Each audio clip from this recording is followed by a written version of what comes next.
Hi hello नमस्कार. स्वागत आहे तुमचं नाशिककर कोमल या मराठमोळ्या यूट्यूब चॅनलवर. मराठी दिनदर्शिकेनुसार सध्या चैत्र महिना सुरू आहे आणि अनुक्रमे चैत्र महिन्यानंतर येतो तो म्हणजे वैशाख महिना. वैशाख महिन्यातील तिसरा दिवस अर्थात वैशाख महिन्यातील शुक्ल पक्षातील तृतीया तिथीला दरवर्षी अक्षय तृतीयेचा सण आपण साजरा करतो. हिंदू कॅलेंडरमधील सर्वात शुभ तिथी कुठली असेल तर ती म्हणजे अक्षय तृतीया. अक्षय तृतीयेलाच अखातीज किंवा अखाजी असं देखील म्हटलं जातं. वेगवेगळ्या भागात वेगवेगळ्या नावाने हा सण ओळखला जातो. तर यंदाची वर्ष 2026मधील वैशाख महिन्यातील शुक्ल पक्षातील तृतीया अर्थात अक्षय तृतीया 19 एप्रिल 2026 रोजी रविवारच्या दिवशी आलेली आहे. 19 एप्रिल 2026 रोजी आपल्याला अक्षय तृतीयेचा सण साजरा करायचा आहे. तर मंडळी, अक्षय तृतीया नक्की कधी आहे ते आपण जाणून घेतलं, पण अक्षय तृतीयेचा सण अजून एक 10-12 दिवसाच्या अंतरावरती आहे. तर अक्षय तृतीयेच्या आधीच आपल्याला आपल्या घरातून काही वस्तू घरातून बाहेर काढून टाकायच्या आहे, जेणेकरून देवी लक्ष्मी आपल्यावरती नाराज राहणार नाही. अलक्ष्मी घरातून बाहेर जाईल आणि देवी लक्ष्मी हसत हसत आपल्या घरामध्ये प्रवेश करेल. तर चला जाणून घेऊया अशा कोणत्या त्या वस्तू आहेत की ज्या आपल्याला अक्षय तृतीयेच्या आधीच घराबाहेर काढायच्या आहेत. आपल्या हिंदू धर्मामध्ये प्रत्येक सणाचं वेगळं असं महत्त्व आहे. तर अशा काही गोष्टी आहेत की ज्या अक्षय तृतीयेच्या आधी आपण घराबाहेर काढून टाकल्या पाहिजे. जर आपण त्या वस्तू घराबाहेर काढल्या नाही तर देवी लक्ष्मी नाराज होऊ शकते. नंबर 1, अक्षय तृतीयेच्या आधीच जर आपल्या घरामध्ये तुटलेला झाडू असेल, शिराई असेल तर ती आपल्याला घराबाहेर काढून टाकायची आहे. कारण झाडू, शिराई म्हणजे देवी लक्ष्मीचं प्रतीक आहे. आपल्या हिंदू धर्मशास्त्रामध्ये झाडूबाबत, केरसुनीबाबत खूप सारे नियम सांगण्यात आलेले आहेत. तर आपल्या घरात जर तुटलेला झाडू असेल किंवा काही खराब झालेली केरसुनी, शिराई असेल तर ती आपल्याला अक्षय तृतीयेच्या अगोदरच घराबाहेर काढून टाकायची आहे.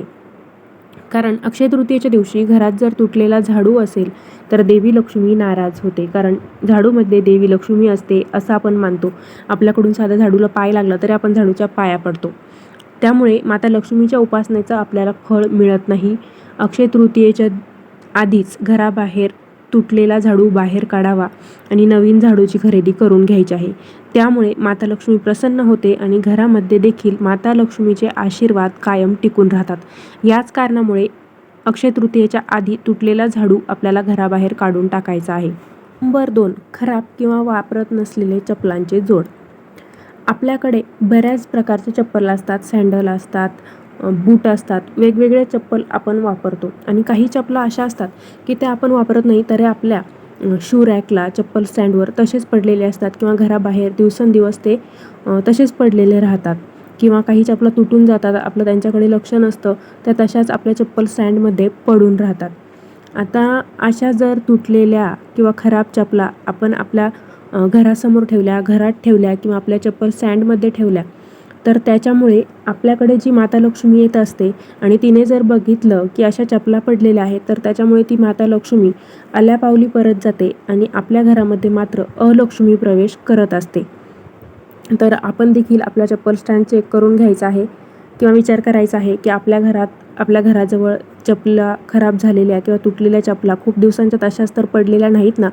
असं जर असेल तर आजच आपण अक्षय तृतीयेच्या आधीच ते फाटलेले चप्पलांचे जोड किंवा बूट असतील ते घराबाहेर फेकून द्यायचे. फेकून द्यायचे म्हणजे इथे तिथे घराच्या बाजूला फेकायचे नाही, तर त्यांची व्यवस्थित विल्हेवाट लावायची आहे. नंबर 3, आपल्या घरामध्ये खराब झालेली, चिरलेली भांडी असतात, तुटलेले भांडे असतात. तुटलेली भांडी जर आपल्या घरात असतील तर एक ऑब्झर्वेशन आपण करायचं आहे की त्यामुळे आपल्या घरामध्ये अशांतता निर्माण झालेली असते आणि अशांतता असेल त्या घरात माता लक्ष्मी कधीही वास करत नाही. आणि एवढंच नाही तर ही जी तुटलेली भांडी असतात ती आपल्या घरामध्ये नकारात्मक ऊर्जा आणतात.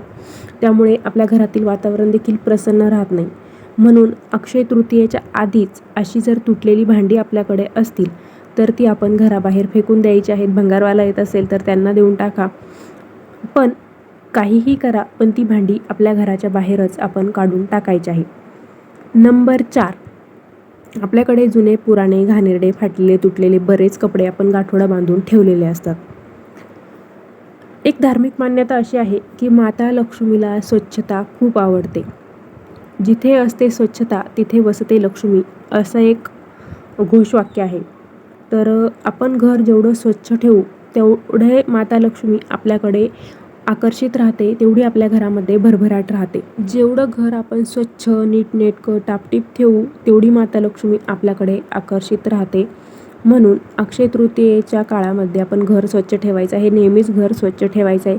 घरामधली खराब जी कपडे असतात किंवा आपण वापरून झालेले कपडे काय करतो की ते बाजूला म्हणजे एका काठोड्यात बांधून कुठेतरी ते टाकून देत असतो. असे फाटलेले कपडे असतात किंवा खराब झालेले कपडे असतात, ते कपडे आपण अक्षय तृतीयेच्या आधीच घराबाहेर काढायचे आहे. घाणेरडे, मळालेले कपडे, न धुतलेले कपडे जर आपल्या घरात असतील तर ते तुम्ही स्वच्छ धुवून काढायचे आहे. तुम्हाला वापरायचे असतील तर तुम्ही ते कपडे वापरा आणि नसतील वापरायचे तर गरजू लोकांना तुम्ही ते वस्त्र दान करून टाकू शकता. किंवा आपण वापरून झालेली फाटलेले कपडे असतील, खराब कपडे आपल्या घरामध्ये, तर ते तुम्ही जाळून टाका किंवा त्यांची काही जरी विल्हेवाट लावून टाका. घाणेरडे न धुतलेले कपडे घरात चुकूनही ठेवू नका. त्यामुळे माता लक्ष्मीला राग येतो आणि अलक्ष्मी आपल्या घरामध्ये प्रवेश करते आणि अलक्ष्मी प्रवेश केल्यानंतर त्याचे परिणाम काय होतात हे तुम्हा सर्वांनाच माहिती आहे. पुढची गोष्ट आहे ती म्हणजे सुकलेली झाडे. आपण जर कुंड्यांमध्ये घरात, गॅलरीत झाडे लावलेले असतील आणि ती सुकलेली असतील किंवा वाळली असतील तर त्यांना तुम्ही जमिनीत, मातीत गाडून टाका किंवा वाहत्या पाण्यात विसर्जित करून द्या. कारण कोरडी, सुकलेली झाडं कुंडीत दिवसेंदिवस तसंच ठेवणं त्यामुळे घरामध्ये वास्तुदोष निर्माण होते आणि माता लक्ष्मी देखील या कारणांमुळे क्रोधित होते. कोरड्या रोपाला घरापासून दूर ठेवल्यानं भगवान विष्णू आणि देवी लक्ष्मीची कृपा राहते आणि आपली देखील जीवनात प्रगती होते. म्हणून अशी जर कुंड्यांमधली झाडं वाळलेली असतील किंवा आपल्या बागेतली झाडं काही सुकत असतील तर तुम्ही त्यांना योग्य खतपाणी द्या, त्यांना ताजे करा किंवा ताजी होण्याजोगे नसतील, ते झाडं कामातून गेलेले असतील तर त्यांना तुम्ही उपटून टाका आणि जमिनीमध्ये पुरून द्या. म्हणजे त्यांचं खत तयार होईल आणि माता लक्ष्मी देखील क्रोधित होणार नाही. अक्षय तृतीयेच्या आधीच ह्या ज्या 5-6 वस्तू सांगितलेल्या आहेत त्या आपल्याला घराबाहेर काढून टाकायच्या आहेत. आपल्याकडे 3.5 मुहूर्त मानतात, तर 3.5 मुहूर्तांपैकी एक म्हणजे अक्षय तृतीयेचा दिवस. अक्षय तृतीयेचा दिवस हा खूप शुभ असतो.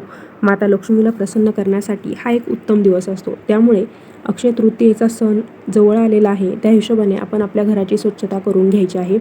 अशी कोणतीही गोष्ट घरात ठेवायची नाही की जेणेकरून माता लक्ष्मी आपल्यावरती नाराज होईल, ती परत जाईल, अलक्ष्मी आपल्या घरात प्रवेश करेल, आपल्या घरात नकारात्मकता निर्माण होईल. तर अशा 5-6 वस्तू आहेत. आपल्या घरात जे काही अडगळीचं सामान असेल ते सर्व सामान आपण अक्षय तृतीयेच्या आधीच घराबाहेर काढून टाकायचं आहे. तसंही उन्हाळ्यात आपण घराची स्वच्छता करतोच, तर अक्षय तृतीयेच्या निमित्ताने आपल्या घराची स्वच्छता करून घ्या. ज्या बिनकामी वस्तू आहेत त्या तुम्ही भंगारमध्ये देऊन टाका किंवा त्यांची योग्य विल्हेवाट लावून टाका. तर मंडळी, असा होता आजचा व्हिडिओ. आजच्या व्हिडिओमध्ये आपण अक्षय तृतीयेच्या अगोदर आपल्या घरातून कोणत्या वस्तू बाहेर काढायच्या आहेत ते जाणून घेतलं. या वस्तू घरात ठेवल्यानं काय होतं त्यामागचे कारणं देखील मी तुम्हाला सांगितलेले आहे. तर व्हिडिओ जास्तीत जास्त शेअर करा, म्हणजे सर्वांनाच नक्कीच या व्हिडिओचा उपयोग होईल. व्हिडिओला लाईक करा, आपल्या मित्रमैत्रिणींमध्ये शेअर करा. व्हिडिओ पहिल्यांदा बघत असाल, अजून आपल्या चॅनलला सबस्क्राईब केलेलं नसेल तर धार्मिक, आध्यात्मिक तसेच सणावारांचे व्हिडिओ बघण्यासाठी आजच आपल्या नाशिककर कोमल या मराठमोळ्या यूट्यूब चॅनलला सबस्क्राईब करायला विसरू नका. अक्षय तृतीयेच्या तुम्हाला, तुमच्या परिवाराला खूप खूप हार्दिक शुभेच्छा. तुमच्या घरात देवी लक्ष्मीचा सदैव वास राहो अशी मी प्रार्थना करते आणि थांबते. पुन्हा भेटूया अशाच एका नवीन व्हिडिओसोबत. धन्यवाद.